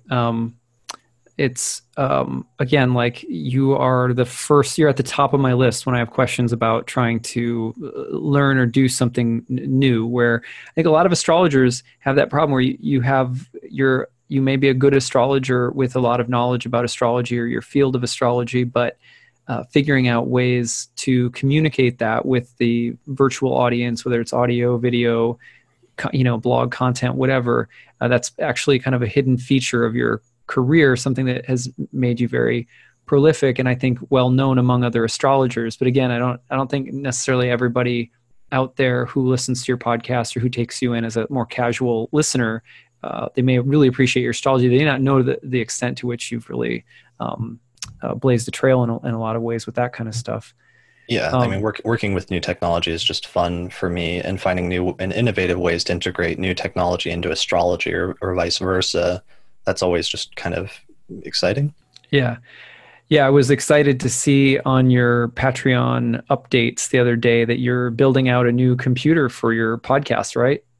Yeah, I actually finished it. I'm using it now. I mean, a few years ago, I learned that it's actually on like Reddit, there's a community called Build a PC, and it's become not like trendy, but it's become more common to like build your own desktop because it turns out that it's just like adult Legos where there's just like 7 or 8 discrete parts in a desktop computer, and you just have to buy each of the pieces and assemble them and then like install Windows, and then you have a working computer. And it sort of removes this whole other piece where you have to pay somebody else for all of the labor and everything else, making it cheaper and allowing you to buy like faster parts and make it better while also knowing what each part does. So I learned how to do that a few years ago when I was starting the podcast. And I recently had to do it again because I was starting to get more into video, and it was taking forever to render videos on my old like slow desktops. I just built a new one for doing video editing and live streaming and stuff like that, which is something I'm just branching out into over the past year.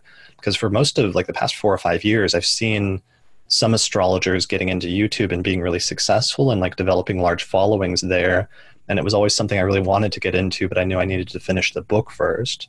So as soon as I finished the book in February of 2017, you can see just like 2 or 3 months later, I relaunched my YouTube channel in May and really started releasing a ton of videos there after only releasing them sort of sporadically on the channel for most of the past decade.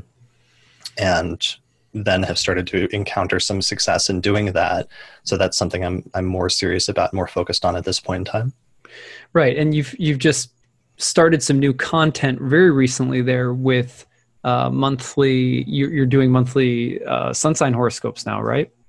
Yeah, I mean, I always resisted doing that, and I always had like friends like Austin and Kelly, and a lot of my friends have done that. And I usually, on like the astrology podcast for the last 3 years, we do our monthly forecasts, and usually I rely on them to know most of what's coming up because they've been over it 100 times by doing the horoscopes and different forecasts and things like that in writing before we record the podcast. And then I would sort of pick it up a little bit as we talked about it during the episode. But I realized it's funny because on the one hand, I've obviously kind of almost schizophrenic in my interests and in my like things that I'm applying astrology to and my different levels of focus. Like on the one hand, researching like ancient Stoic philosophy and writing like high level things or research papers on the origins of horary astrology where I'm drawing on academic scholarship, and then running a blog on political astrology and like researching like the birth times of politicians, celebrities, or writing the horoscopic astrology blog, doing like YouTube videos, doing the podcast. And then I actually have a bunch of other websites that we won't even get into, like Saturn Return Stories and the Astrology Dictionary, the Hellenistic Astrology website, and so on and so forth, which is all part of my different varying interests, but also trying to make it as an astrologer over the years. But I always Go ahead. I always had a resistance to doing horoscopes or doing even just forecasts because it seems too generalized. And even just starting to do that with Austin and Kelly was like a huge concession for me towards doing something where I always thought, I always had this attitude that astrology, real astrology is doing looking at actual transits to a person's timed birth chart. And there's so much specificity in that you can get from that, but it's only if you know the person's exact birth charts. And I always had this resistance to doing forecasts because I knew they would be very generalized by only using a person's sun sign or looking at, sign-based transits or aspects or what have you. And I had a resistance to simplifying things that much. But I realized over the past, I went to UAC a few months ago in May of 2018, and the podcast has become so successful, and there's so many people that are telling me and keep coming up to me at conferences and saying, you are the first, you're my main astrology teacher at this point through the podcast, and I've learned so much astrology from you, and it's really become much more of a passion for me and much more of my focus career-wise. I realized, though, that actual outreach and bringing in new people actually into the community, that's happening on the front lines of people writing horoscope columns. Right. And that's really the interface between, people that are outside of the astrological community and people that are inside, is right there with the horoscope columns, because that's the only thing that most people know about astrology. And that's going to be the gateway to get most people into the community, is by writing a horoscope column that really speaks to them and shows them that there's something to astrology, and maybe suggests that there could be even more to it. Right. So, it's a great bridge. Right. Yeah. So I also, over the past year or two, realized that astrology is becoming more popular with like millennials and younger people. And that's something I'm seeing at conferences like at UAC. So I wanted to help encourage that more. I think one of the issues is that a lot of the more advanced astrologers, because they're doing like advanced abstract astrology work on the history and theory of astrology just for astrologers, sometimes some of the best astrologers in the community are not the people that are like writing the horoscopes. And I just thought about that, and I was thinking, like, if somebody like Rob Hand could be that interface point between the public and the astrological community, then that would be great. And so that was part of my motivation in wanting to do that by starting to do the video horoscopes, is, helping to be that bridge and maybe present a more advanced form of astrology, even though you're doing it in a more generalized context. Mm-hmm. And there's something, I don't know if you would agree with this or not, but you would say that there's also different meanings to the word advanced, right? That you have people, for example, like Stephen Forrest may be considered a very advanced astrologer, though in many ways his work focuses almost entirely on client-based work, or a psychological account, like a Jungian astrologer, may be very advanced, although their focus is that the focus is different, psychological and maybe therapeutic, but there's different meanings of advanced. Yeah. Yeah, definitely. I mean, there's technically advanced, there's like philosophically advanced, there's advanced from a counseling perspective. Like I think Stephen's work is definitely very advanced from that standpoint in terms of like chart side manner and like what's appropriate or what's helpful or healing in the context of an astrological consultation. Chart side manner. That's great. Yeah, in my last episode, I'm not going to actually take credit for that, but Dennis Harness, I think, came up with that. He mentioned it in the last episode I just recorded yesterday for the astrology podcast. That's brilliant. Yeah, I can't wait to check that out. If you, so everybody can know a little bit more about you in a few minutes before we close. We're going to wrap up here shortly. I'm going to show people the websites that they can check out. And you can check out that episode with Dennis is up now? It'll be up. It's going to be episode 168, I think, which I'm going to release later this week. Okay, cool. And we just were we 167? Yeah, we were just 167. We did our episode on twins. That was like, thank you so much for doing that with me. That's one I've been wanting to do for years, but I felt like it was such a big topic that I wanted to make sure I did it properly by outlining the entire issue and providing some relatively concrete answers. And I was really glad that we were able to pull that off with episode 167. Yeah, that was really fun, for sure. Well, okay, so a few last questions. One, people get into Hellenistic astrology. They might have the question, what kind of spiritual or philosophical commitment does a Hellenistic astrologer have? Are there many different? Could you be, could you be a Christian, a Buddhist? Could you, do you have to have a certain kind of philosophical commitment to practice Hellenistic astrology? No, I mean, I don't think any more than any other type of astrology you do. There was definitely a diversity in terms of the ancient astrologers. Some of them, like Ptolemy, were more like Aristotelians who believed that the planets caused events to happen. Others were more Stoics, like Valens. and thought the planets acted as signs of the future events, but that all events were predetermined in your life, and that the purpose of astrology was to learn how to accept your fate. Other astrologers like Dorotheus used electional astrology, so they must have thought that fate was conditional or negotiable to some extent. So there was a lot of diversity, I think, in the Hellenistic tradition. So it's hard for me then to try to present it as like a monolithic thing. Yeah, and I feel like sometimes I'm trying to read between the lines and figure out, okay, is Chris Brennan a Stoic? I feel like maybe he's like, he likes Marcus Aurelius. Maybe there's a little bit of love of Valens. Do you consider yourself a Stoic, or just? I mean, if you went back like 10 years ago to like 2010, when I was giving lectures and listening to some of my old lectures, I was much more trying to present astrology as Hellenistic astrology from a Stoic perspective. And I was like explicitly trying to revive Stoicism in the astrological community at that point, but it did not go over terribly well. And I realized very quickly that that was not like a hugely popular selling point, was, you know, all events in your life are predetermined, and that the purpose of astrology was to figure out what's going to happen to you in the future, even though that seems obvious to me that that's part of the purpose of astrology, and that's part of its like underlying philosophical presupposition. People still want something more than that, typically. Negotiable.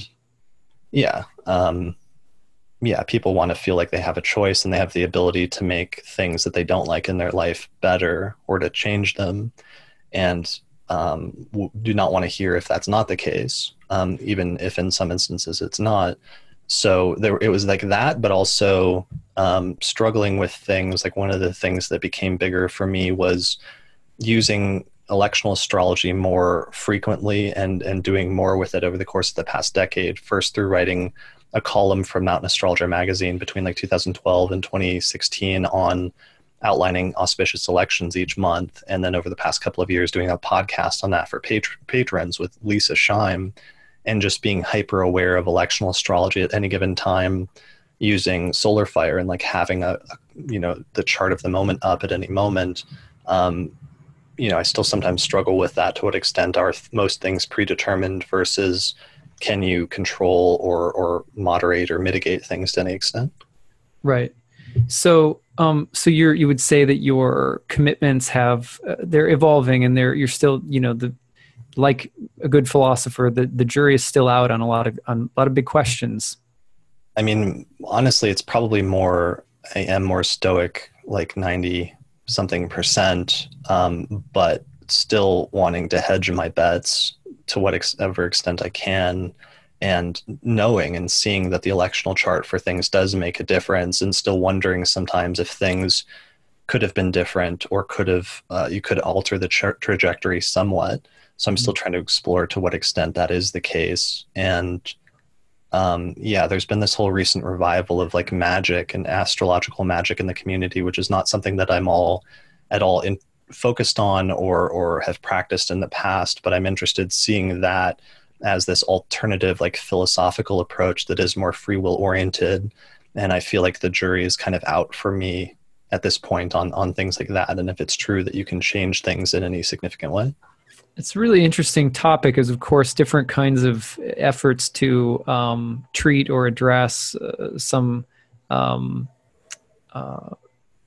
of affliction in the chart, or I mean that exists in India, it exists, you know, and in the West, and of course I think there's a lot of interest in it, and yet you also have lots of potential philosophical issues that you come up against. That I talked about that recently in an episode that I did on my YouTube channel, where we were, you know, I was just kind of talking about having been involved with ceremonial and ritualistic shamanism from South America for 10 years. It's not clear cut. There are good uses for herbs and plants and gemstones and all kinds of things. And also there seems to be a certain kind of fate that awaits people who participate in some of those dynamics that I've watched unfold in their lives. There's a kind of a way that people can be led astray, thinking that those powers are any less a part of destiny than anything else. I've seen that firsthand, and yet also seen some of the power of healing plants and so forth. So it's a very interesting topic to me too. And I was glad to see you had Austin Coppock on the other day, because he's certainly level-headed guy and really intelligent way of presenting that topic, I thought. Yeah, that's my thing, is I almost feel an obligation to present what's going on in the community and to give it a decent treatment, even if it's not something that I'm necessarily personally involved in, even though most of the time in the podcast, it is very self-selected, and that it's like things that I'm into or things that I have some respect for or something like that. Yeah. Well, last question, what do you see for the future of astrology? What do you hope for? If you project your participation in the astrology community forward 20, 30 years, elders are going to pass away. Our generations a little ahead of us, a little behind us, whatever, we're about the same age. So, what do you see for future generations of astrologers? What do you hope for the field, or maybe what challenges do you envision having to face? Yeah, I'm actually really nervous about a lot of the Pluto and Leo generation, which has been like the dominant generation in the astrological community for the past few decades, is like getting to that age where they're starting to pass away. And I'm actually a little nervous about that in terms of leadership in the astrological community and where things go from here and what the community looks like. Although I've been really excited over just the past year. Like last winter, a lot of articles started coming out about astrology getting more popular, and why is astrology getting more popular among millennials. And at first I was kind of skeptical about it, because I could see other areas that made me think that interest in astrology might be declining, like seeing bookshelves in bookstores on astrology really shrink and sort of shrivel up over the course of the past decade, and not being clear if that was as a result of the publishing industry itself sort of taking a nosedive, or if somehow that was actually also still reflective of general interest in astrology and people buying astrology books being lower than it was in, let's say, like the 1960s. But then I've sort of come around over the course of the past few months as I've started to pay more attention to what's going on like social media networks like Twitter.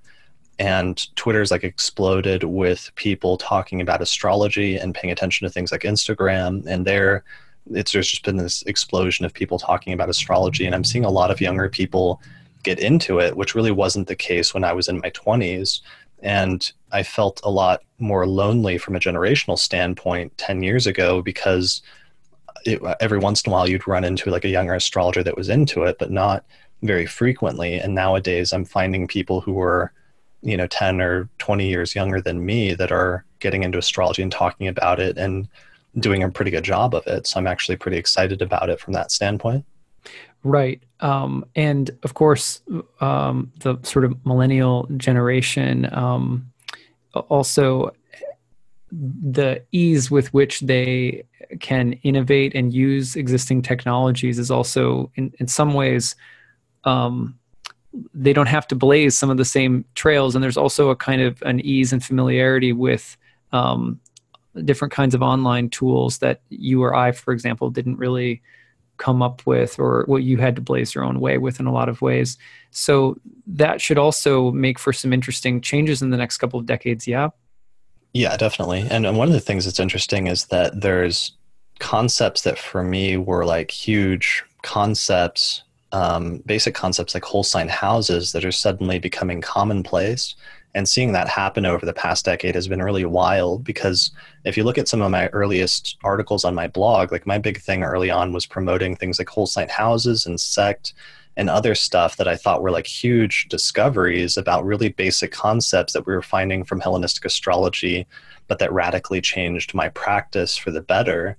And I was really interested in promoting them. And I would go and give a lecture on whole sign houses. I'd ask if anybody knew what the concept was, and like, less than 10% of the room would raise their hand. But now when I do that, 90% of the room raises their hand. Yeah, and I've seen polls where, whole sign houses is now the second most popular form of house division today, next to Placidus. And seeing that happen so rapidly over the past decade has been really surprising to me. So there's ways in which ancient astrology or Hellenistic astrology is becoming mainstream and is becoming commonplace. And it's going to be interesting more and more to see that sort of natural synthesis that emerges from that with contemporary astrology and what that ends up looking like in a decade or two once that's finished. I'm a little nervous because I'm curious what will happen we're so used to talking about, I'm so used to talking about Hellenistic astrology as an outsider and presenting whole sign houses and stuff like that from the perspective of Placidus or quadrant houses or something else being the establishment. But then what happens when that's switched and it's like, whole sign houses or something becomes the dominant thing, or it's something everybody knows about and is taken for granted and is no longer new or innovative. It's been interesting for me coming to a place like that, or realizing that that's the case over the past year or two. Yeah. We were talking in the twins episode that we did together on your show about how different kinds of problems that are presented to astrologers are also important for sort of triangulating in on the solution, or, and in similar sense, I think when there are, when something becomes mainstay and everybody knows it, the motor of innovation starts churning again, and and I think I look forward to that, because I think that there's still so much to be gained from looking into the Hellenistic source texts, and to digging into, I would like, for example, right now, I'm really passionate about horary astrology. And I actually feel like, horary, is something else that I would love to see become more conversational at astrology conferences and so forth. So it's not just like sort of like the traditional wing where they do a horary, so it's like has more of a, but I think there's a lot of topics that are still there. There's good stuff to be mined. I not long ago, I sent you an email just sort of showing you some work that I was doing with my friend Tom, who you actually know as well. And we were looking at playing with the thema mundi and looking at the dignity scheme, so to speak, with exaltations and rulerships and stuff like that. And I mean, it's clear to me, just kind of getting into it and puzzling with it, that there's more there for us. It may be hard to come to definitive answers about more hidden or esoteric doctrines without the text being explicit about them. But there seems to be room for further investigation and explication of interesting ideas from within the source text. Would you agree? Yeah, there's still a ton of work to be done on ancient astrology, and even though the majority of the texts are translated, there's still some that haven't been translated. There's others that need to be retranslated or reanalyzed. There's lots of stuff in Valens that people haven't really talked about or done much work on. I mean, I've done different pieces on different parts of ancient astrology, but there's like major things that I've just sort of left for other people to work on, right, or other people to figure out, because it's too big for me to deal with. So there's still a lot of work to be done in ancient astrology. There's still a lot of work to be done on figuring out how to interface ancient astrology with modern astrology, and how to reconcile some of the differences in the astrological traditions, like quadrant houses versus whole sign houses, or sidereal versus the tropical zodiac, or the outer planets and outer planet rulerships versus traditional ones, and all sorts of things like that. There's a lot of stuff to keep us busy for quite some time. Yeah. There's a saying one of my teachers recalled the other day. It was in the inside of one of the greatest, marketing firms or whatever, that was helpful for Nike's just do it or whatever. But they have on a wall in their building, they have, I think it was, the phrase is fail harder. And he was, talking about how, being like when you're learning a language and you're afraid to speak it because you're going to mess things up, but to put it out there invites correction, which makes you better quicker than if you hide and try to master it sort of in private. And I feel that way with regard to studying ancient astrology. I always really admired that kind of element of Robert Schmidt's personality, that he was willing to kind of toy around and play and kick things around and see what came back and stuff like that.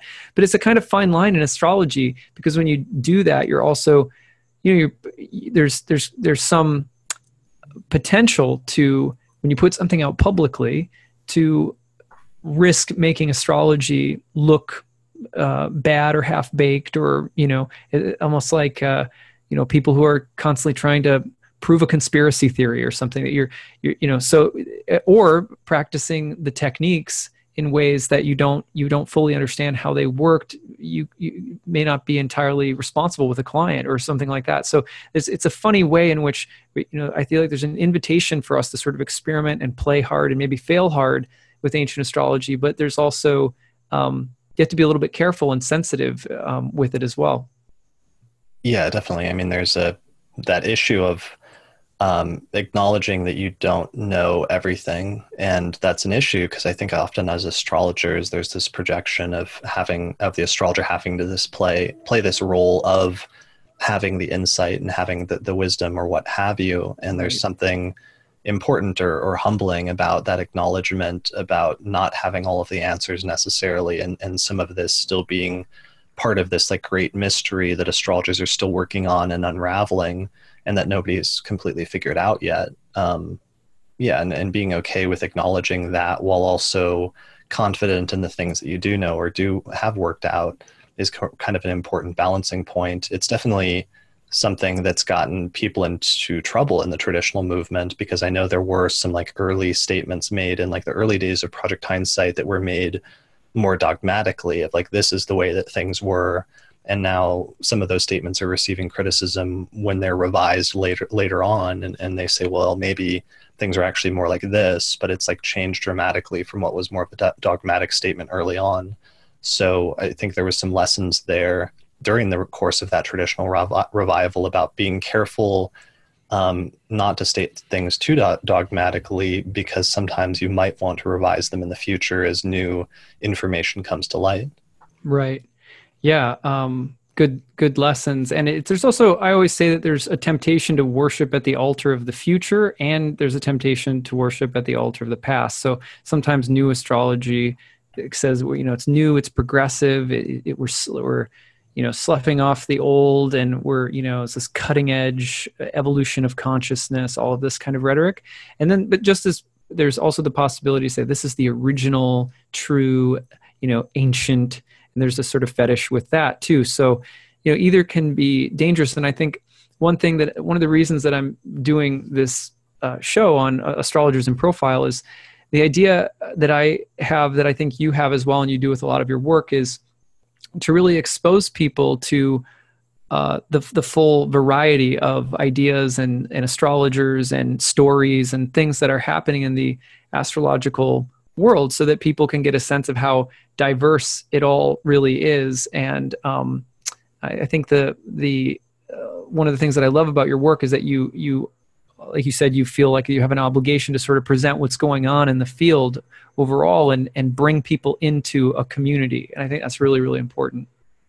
Yeah, because I always just imagine if I was just coming into this community right now and not being that great at like making social connections or being sociable or something like that, how hard it would be. Like if you went to a conference and you didn't know anybody. And so I always try to place myself in those people's shoes by doing the things that would have helped me to get more into the community and become an active member in it if somebody had reached out, and also to just pass on those instances where somebody like did reach out or help me out, which I had instances of at Kepler, like with Demetra or Project Hindsight, or even like going to one of my first ESAR conferences and I was completely broke. I was going to go from there to move to like Project Hindsight. But I just showed up there with like $10 and somehow I was supposed to survive for the week. And I don't know what my plan was, just like fast or something like that.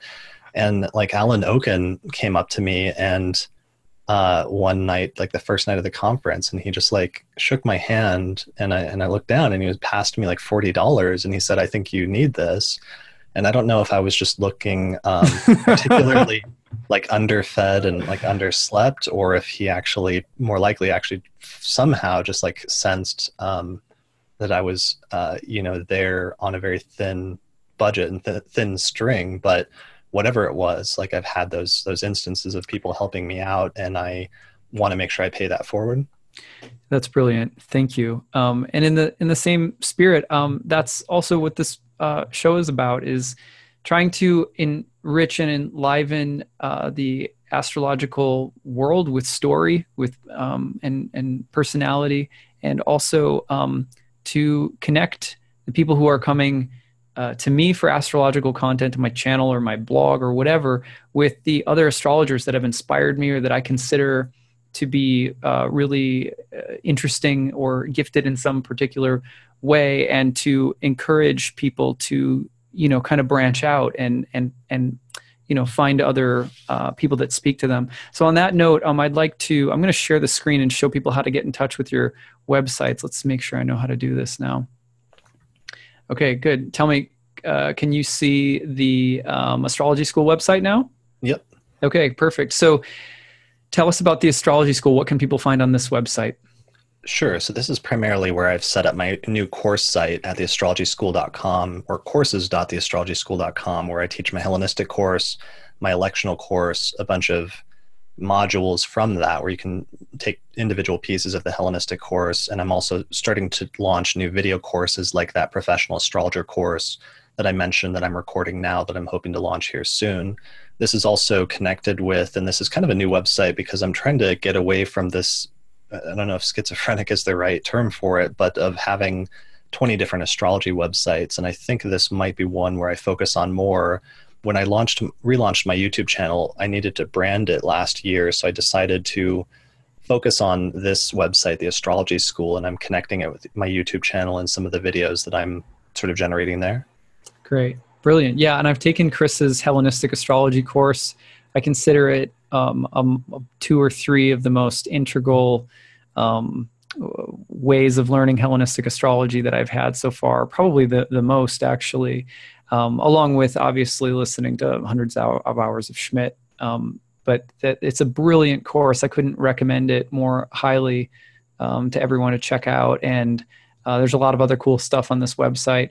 Okay, so here's Chris Brennan, astrologer. You could book a consultation here. You could order Hellenistic astrology textbook. What else could you do? This is my original consulting site, so it's where I have links to like all the other projects I'm working on. I'm actually not doing consultations anymore at this point because I'm just focused full time on generating the podcast and the YouTube videos and the courses and stuff and generating content like that. But this is where currently it's the hub where everything else sort of branches out to. Gotcha. Okay. The Astrology School on YouTube. This is your YouTube channel, right? Yeah, and it has my old username for the URL, but I think you can also access it at youtube.com/theastrologyschool. But I've really put a lot of emphasis on this, and this is what I'm trying to develop at this point. And so far it's been going pretty well over the past year, getting more into video, becoming more comfortable doing video, and starting to put out both informational videos and we can see what is Hellenistic astrology, or releasing episodes of the astrology podcast, the video versions here, or also releasing some of the forecasts and the horoscopes. Brilliant. Yeah.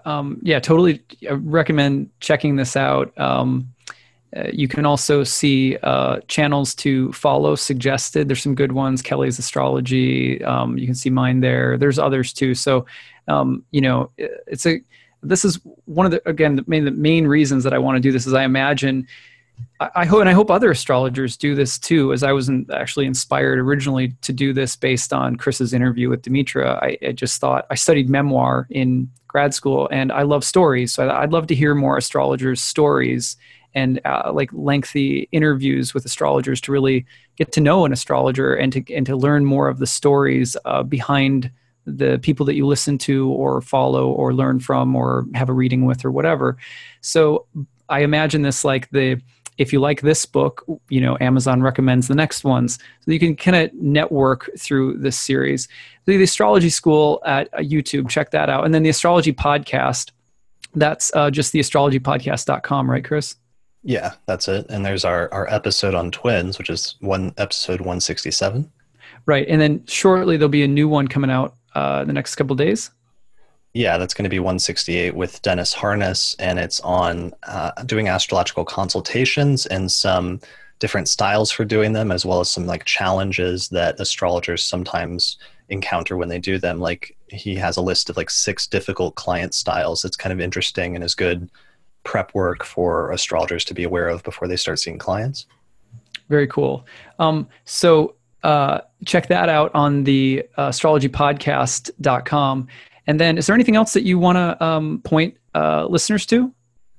No, I mean, I've started to get back to the astrologydictionary.com, and I'm thinking about starting to write more definitions there because there's so many different terms and concepts in astrology. There's like thousands, and oftentimes a lot of the current existing dictionaries are kind of outdated.